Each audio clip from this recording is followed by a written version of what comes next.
So hello everyone and welcome back to today's video. আজকে আমরা যথারীতি আরেকটা রাইটিং টাস্ক 1 নিয়ে একটু আলোচনা করব.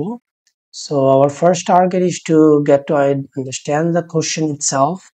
কোশ্চেনটা কি বলতেছে এই জায়গাটা আমরা অনেক সময় বুঝতে পারি না, এই জায়গায় আমাদের ভুলগুলো হয়. তারপর আমরা গ্রাফগুলো একটু গুছিয়ে নেব, তথ্যগুলো গুছিয়ে নেওয়ার পরে then as usual we will go for a sample answer এবং ওইটা নিয়ে একটু আলোচনা করব যে কিভাবে কি লেখা যায়. So the first thing as usual আমরা চলে যাই. So first 20 minutes এক্সামে আমরা জানি আর একটু কম সময় নিব. সো আমরা দেখি তথ্যটা কি বলতেছে এখানে, যে প্রপোর্শনস এটি কিন্তু আমাদের সাবজেক্ট. একটা জিনিস বেশি বা কম কি সাবজেক্টটা সবার আগে আমরা একটু দাগে নিব, যে আমি বারবার বলবো যে একটা আরেকটা চেয়ে বেশি সেটা কি, বা একটা একটা চেয়ে কমে যাচ্ছে বেড়ে যাচ্ছে সেটা কি. সো এটা আমাদের সাবজেক্ট. সো কিসের proportion? British students at one university in England, এটাকে আমরা প্যারাফ্রেজ করে লিখবো, যারা were able to speak other language in addition to English. আর দুইটা ডেট দেওয়া আছে 2000 সাল 2010. সো সর্বপ্রথম আমরা যে জিনিসটা করব, আমরা একটা টেন্সটা ক্লিয়ার করে নিই. আমাদের সবকিছু হবে পাস্ট টেন্স. সো আমাদের লেখাগুলো হবে সব পাস্টে. And as usual we have to summarize the information, we have to select and report main feature. সব তথ্য আমরা ধরবো না, আর কম্পারিজন করব যেখানে প্রয়োজন হবে. So let's organize the information first of all.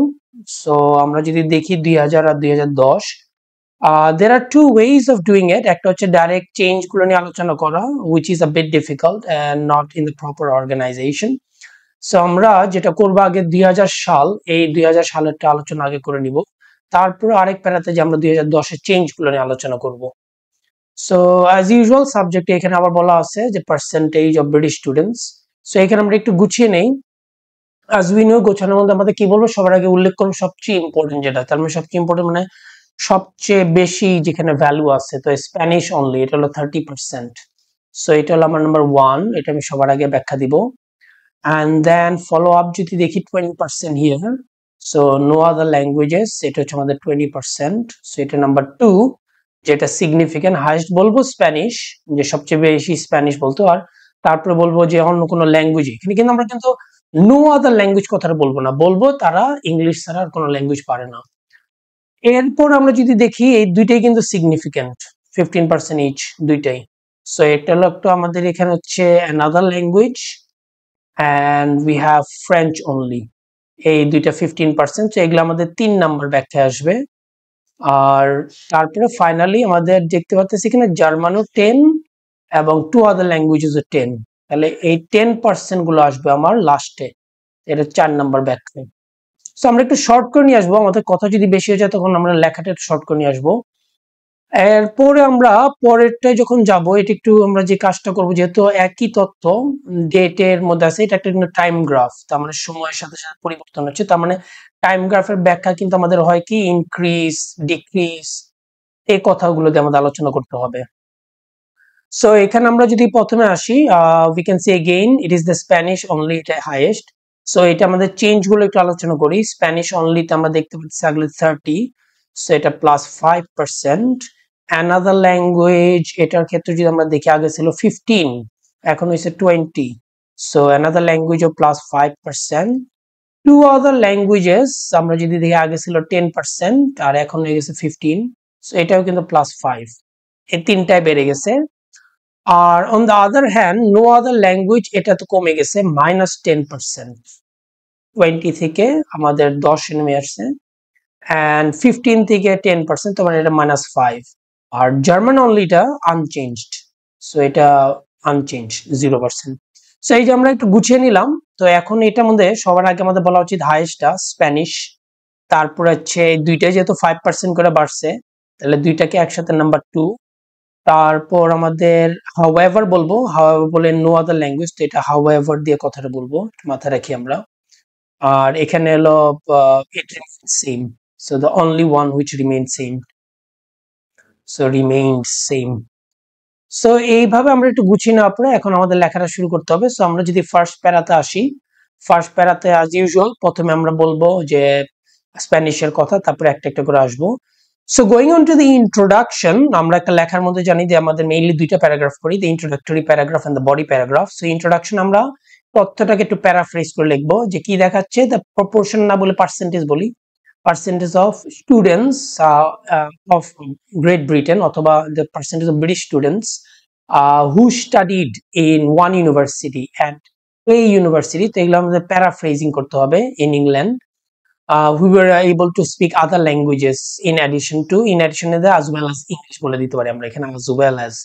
So এই সিনোনিম গুলো একটু দেখে নিলাম। So let's have a look. আমরা ইন্ট্রোডাকশনে চলে যাই। This is our introductory paragraph. So introduction, the pie charts provide information regarding the percentage of British students at a university in England who had the ability to speak more languages along with English in the first decade of the 21st century. আমাদের ডেটটা আমরা খেয়াল করে দেখি, আমরা কিন্তু যে first decade বলতেছি কারণ আমাদের এখানে বলা আছে একটা হচ্ছে 2000 আর একটা হচ্ছে 2010। সো এটা কিন্তু 10 ইয়ার্স মানে আমরা বলতে পারি ডেকেড। আর 21st সেঞ্চুরি তখন এটা কিন্তু বিংশ শতাব্দীর প্রথম 10 বছর। So we can say in the 21st century, to paraphrase করে লিখলাম, so this will have greater possibility of giving us a good mark. আর সেকেন্ড সেন্টেন্সে আমরা ওভারঅল যেটা লিখি পুরোটা দেখে, সো পুরোটা দেখে আমরা জেনারেলি বলতে পারি যে মানুষ আগে এই স্টুডেন্ট গুলো বেশিরভাগ হলো স্প্যানিশ বলতে পারতো ইংলিশের সাথে। So generally Spanish was popularly known among the students in both the years. আমরা একটা ওভারঅল সেন্টেন্স দিয়ে দিলাম। So that's our introduction. So going on to the body paragraph, আগে 2000 সালের কথা। সো আমরা যদি দেখি 2000 সালে আমাদের প্রথমে বলার কথা কোনটা, স্প্যানিশ অনলি, তারপর হচ্ছে no other language. So Spanish only 30%। So আমরা এর আগেও বলছি less numbers more word more vocabulary. So এখানে ইন 2000 আগে ডেটটা উল্লেখ করা হয়, থার্ড, এই থার্ড মানে কিন্তু আমাদের ওখানে কত পার্সেন্ট, 30%। ওটার বললাম third of the students recorded speaking Spanish besides English. Followed by, এটা আমরা দিতে পারি পরবর্তী তথ্যের জন্য, দ্বিতীয় তথ্যের জন্য আমরা বলতে পারি followed by was the number of students who spoke only English with no other languages in their skills, যেটা আমরা দেখছিলাম যে শুধু তারা অন্য কোনো ল্যাঙ্গুয়েজ পারতো না। and this accounted for a fifth, আমরা কিন্তু এখানে দেখছিলাম লেখা আছে 20%। so if you have a look up here you see 20%, so আমরা নাম্বার না ব্যবহার করে আমরা ল্যাঙ্গুয়েজ বলবো, 20% আমরা জানি fifth. So fifth of the total, the least preferred languages among the peoples were German. তার মানে মাঝখানের তথ্যটা একটু কম লেখা হয়েছে, যেরকম আমরা জানি 15 যে ফ্রেঞ্চ অনলি another language, 15% তো খুব আহামরি কোনো ভ্যালুয়েশন না, আমরা সব তথ্য দিতে যাব না। আমাদের কোশ্চেনেই বলা আছে selecting and reporting main feature, সবগুলো না। সো আমরা সবচেয়ে কম তথ্যটা দিয়ে দিলাম এখানে যে we're able to speak to other languages making them 10% each, দুইটারই 10% করে। Going to the second pie chart, যেটা আমরা চেঞ্জেস গুলো দেখতেছি এখানে আলোচনা অলরেডি আমরা কিন্তু গুছিয়ে নিচ্ছি যে কি কি আলোচনা করব। সো এই জায়গাটাতে যে আমরা যেটা দেখি যে আমরা decade later into vocabulary in 2010, this is যারা গ্রামার জানেন না তাদের জন্য যে বলে এটা হলো অ্যাপোজিটিভ ফ্রেজ, মানে আমি সাবজেক্টটাকেই আরেকভাবে উল্লেখ করলাম যে decade later কবে 2010, the popularity of Spanish grew to maintain the domination। তাহলে এই যে বেড়ে গেছে স্প্যানিশ আর ডমিনেশন, কারণ এটাও হাইয়েস্ট, এর আগেও ছিল হাইয়েস্ট, এবারও highest. So grew to maintain the domination taking the percentage to more than a third, কারণ আমরা জানি থার্ড হচ্ছে 33.3%, সো 35% আমরা বলতে পারি মোর দেন আ থার্ড, ল্যাঙ্গুয়েজে যেহেতু নিয়ে আসলাম। সো টু মোর দেন আ থার্ড, সিমিলার গ্রোথ, কারণ কি আমরা এই যেখানে নাম্বার 2 তে নিয়ে আসছি, এটাও 5% বাড়ছে, এগুলোও কিন্তু 5% বাড়ছে, সো সিমিলার গ্রোথ। সো এই কথাটা আমরা বলতে পারি এখানে যে similar growth was also observed for the speaking another language and two other languages, making their amounts 20% and 15% respectively. And respectively এই স্ট্রাকচারটা ব্যবহার করার জন্য এই সেন্টেন্সটা লিখছি, দুইটা ভ্যালু দিছি, যেটা বাংলায় আমরা বলি যথাক্রমে। সো আমাদের একটু ভ্যারিয়েশন চলে আসে, এটা যদি একবার একটা সেন্টেন্সে লিখি তাহলে একটু ভ্যারিয়েশন চলে আসলো। আর তারপরে কি আমাদের বিপরীত তথ্য কিন্তু however, so however এর জায়গায় এখানে আমরা লেখাতে দেখেছি while has a similar meaning to however, this is a conjunction that's connective, while the numbers remain unchanged for those using German, যেটা আমরা দেখলাম 10 এ ছিল, those with no language skills and French only fell